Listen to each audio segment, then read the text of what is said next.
Joining me to talk about the latest on the Hamas and Israeli conflict is Israeli government spokesman and former international media advisor to the President of Israel, Eylon Levy. Eylon, thank you so much for joining me. It's good to talk to you. I wanted to get from you, what's the latest on the ground invasion in Gaza? Thank you for having me on the show. The latest is that Israel is pushing ahead with our campaign to destroy Hamas in response to the October 7th massacre. It's been only 3 weeks since Hamas death squads invaded southern Israel and shot, raped, mutilated, burned, beheaded everyone in sight. We're still counting and collecting bodies and trying to identify them because some of them were burned beyond recognition. In the last few days, Israel has expanded its ground operations.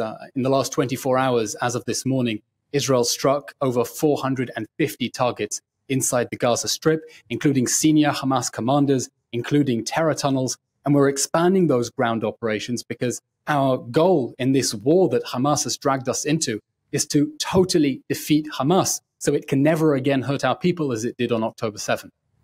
But how realistic is it actually? Because, I'm 100% behind Israel's right to defend itself. Absolutely. What happened was disgraceful, disgusting. I understood you had a press conference to show people because there felt like almost like a denial of the events and people almost felt like they were forgetting it. But what worries me is that, are you not worried that this may create another layer of terrorists, people who are disenfranchised, what has happened to them? You know, what we saw on October 7th was really beyond the worst nightmare scenarios that anyone in this country could imagine. We have 230 people who are hostage in the Gaza Strip now, including 33 children, including 10 toddlers under the age of 5.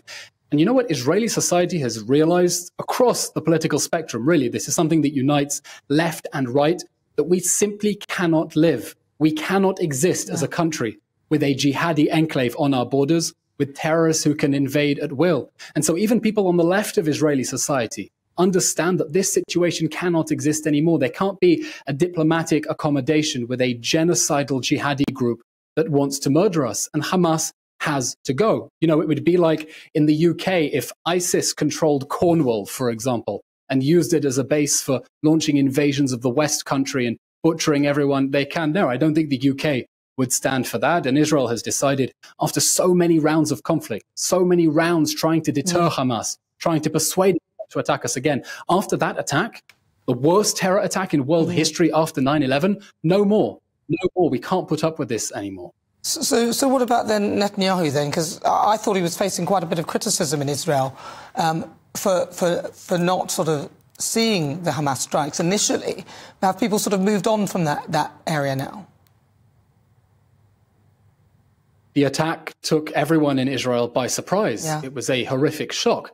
And the Prime Minister has said that when this war is over, there will be a full accounting and a full reckoning, and everyone in the leadership is going to have to give answers to the Israeli people, and we will investigate this horrific failure right to the bottom. But at the moment, we're focusing on victory. I can tell you it's amazing to see within Israeli society how people have come together. Civilians on the home front trying to do everything they can, packing food for soldiers, driving down supplies, donating money to the people who lost their homes because Hamas set them on fire on October 7th. Our country really is united right now with a very strong sense of justice that this is a war we have to win because it really is the future of our country that's on the line here.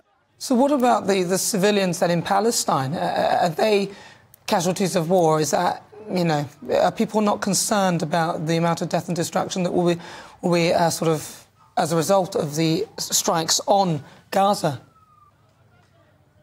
The humanitarian suffering inside the Gaza Strip as a result of Hamas deciding to launch war on us is truly heartbreaking. No one is disputing that. We wish we weren't in this position. This isn't a war that Israel started. It's not a war that we wanted. It's not a war that we even expected. It's a war that Hamas launched on us with the October 7th massacre, butchering 1,400 people. It's since launched over 8,000 rockets at our cities. I've had to run to a bomb shelter several times, and we want to get out of this war. Now, the problem is, inside the Gaza Strip, Hamas has been using civilians as human shields. It's been stopping them from evacuating to safer areas. It's built the command center of its military. This is really unbelievable. The command center of its military in a bunker underneath the main hospital because it knows that Israel doesn't want to hurt civilians. So We're doing everything we can to minimize civilian casualties in the Gaza Strip. Hamas wants to see dead bodies in the Gaza Strip because it gives it a propaganda victory. But we're doing everything we can to minimize civilian casualties, urging people to evacuate, giving them more than enough notice while Hamas continues to attack us. You know, this is the absurdity. Israel is now using its military to protect its civilians, while Hamas is using its civilians to protect its military. And that is, of course, a war crime to use civilians in that way. And we hold Hamas completely responsible for all humanitarian suffering in the Gaza Strip. Yeah, I hear you. But so this notion of a two-state solution, which people talk about, in your view, is that possible? You know, at the moment, we're still identifying body parts more than 3 weeks on from that horrific massacre because Hamas literally burned people to an ash. We're preoccupied with an immediate question of survival and not long-term prospects.